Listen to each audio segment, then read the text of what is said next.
বরিশালের আগৈলঝাড়া উপজেলা মৎস্য অফিসে বসে দীর্ঘদিন ধরে মদ পান করে আসছে অফিসের কর্মকর্তারা। ওই অফিসে বসে পান করে রাখা গ্রিন ভোট্রা নামের একটি মদের বোতল সোমবার উদ্ধার করা হয়েছে।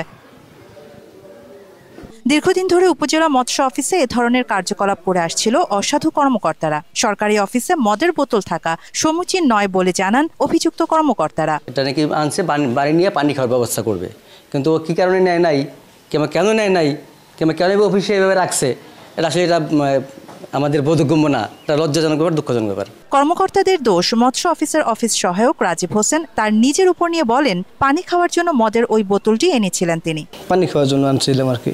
এটা আমি দুঃখ প্রকাশ করতেছি আর কি, আমি ওখানে রাখার জন্য আর কি। আমি বুঝতে পারি না, এই জন্য আমি তদন্ত করে দোষীদের বিরুদ্ধে আইনগত ব্যবস্থা নেওয়ার দাবি সচেতন মহলের। একটা সরকারি অফিসে কিভাবে একটা মদের বোতল থাকে, তাহলে কি তাদের কি গাফলতি আছে এখানে? আমরা প্রশাসনের কাছে দাবি জানাচ্ছি, এই মদের বোতল কারা এবং কিভাবে রাখছে এটার আইনানুগ ব্যবস্থা নেই। একজন সচেতন নাগরিক হিসেবে এটার তীব্র নিন্দা ও প্রতিবাদ জানাচ্ছি আমি। সেই সাথে সাথে আমাদের প্রশাসনিক যে ব্যবস্থা আছে, আইনানুগ যে ব্যবস্থা আছে, সেটা গ্রহণ করার জন্য আমি অনুরোধ জানাচ্ছি। মাত্র 30% টাকায় জমির মালিক হয়ে নতুন বাংলাদেশের গড়ে তোলার স্বপ্ন দেখা বাংলা বসতি।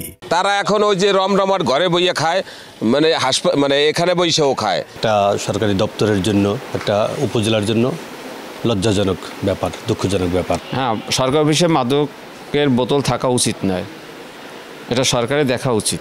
অফিসে মদের বোতল থাকা কোনোভাবে কাম্য নয়। তদন্ত করে আইনগত ব্যবস্থা নেওয়ার কথা জানান উপজেলা মৎস্য কর্মকর্তা ও উপজেলা নির্বাহী কর্মকর্তা। আমি এটা সংশ্লিষ্ট উপজেলা প্রশাসন এবং আমার ঊর্ধ্বতন কর্তৃপক্ষের সাথে কথা বলে যে ব্যবস্থা নেওয়া যায় আমি ব্যবস্থা নেওয়ার জন্য আমি ঊর্ধ্বতন কর্তৃপক্ষের ব্যাপারে জানাবো। আর বোতলটা কীভাবে আসলো সেটা আমারও জানা নেই, যেহেতু আমি ওই রুমে বসি না। হ্যাঁ, এক্ষেত্রে যারা ওই রুমে বসে এবং যাদের কাছ থেকে পাওয়া গেছে এদের ব্যাপারে কী ব্যাপারে ব্যবস্থা নেওয়া যায় সেটা আমি ঊর্ধ্বতন কর্তৃপক্ষের সাথে কথা বলে পরে সিদ্ধান্ত নেব। এটা তো কোনোভাবেই গ্রহণযোগ্য না। এটা কিভাবে আসছে এটা খতিয়ে দেখতে হবে এবং অবশ্যই তদন্তপূর্বক ব্যবস্থা নিতে হবে। তাদের তো অবশ্যই আমরা লিখিতভাবে তাদেরকে মানে এই বিষয়টা আমরা অবশ্যই দেখব আর কি। আরিফা জাহান, বাংলা এডিশন। আচ্ছা, লোকজন সিরিয়াল দিয়ে